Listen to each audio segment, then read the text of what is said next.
بلوچستان کے شہر خاران سے ہمارے گدروشیا پوائنٹ کے نمائندہ کاشف بلوچ کی رپورٹ کے مطابق خاران میں انسداد پولیو کے عالمی دن کے مناسبت سے ڈسٹرکٹ ایمرجنسی آپریشن سینٹر کے زیر اہتمام نصیر قبدانی لفظان کی دیوان ہال میں سیمینار کا انعقاد ہوا۔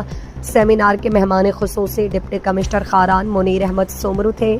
سیمینار سے D H O Kharan doctor Sher Ahmed Baloch, D S O WHO doctor Munir Ahmed Baloch, D S M PPHI Noor Ahmed Qabdani, ضلعی امیر جمعیت علماء اسلام مولانا عظمت اللہ انقلابی، CCO کو کومنیٹ امیر حمزہ کمبرانی، میل آفیسر انڈس اسپتال حمایت اللہ دوستین، DSP قادر بخش ظاہری، SST حافظ عبدالرزاق نے خطاب کیا۔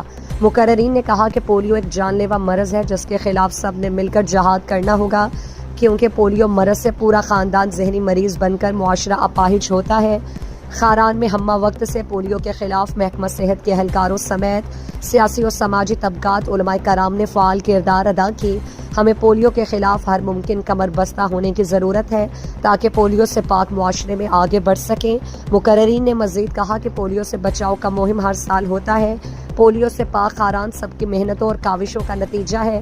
سیمینار میں سرکاری افسران، UCMOs، area in-charges, polio workers اور مختلف طبقہ فکر کے لوگوں نے کثیر تعداد میں شرکت کی۔ مقررین نے کہا کہ انسداد پولیو کا عالمی دن منانے کا مقصد پولیو جیسے موذی مرض سے محفوظ رکھنے کے لیے لوگوں کو آگاہی دینا ہے۔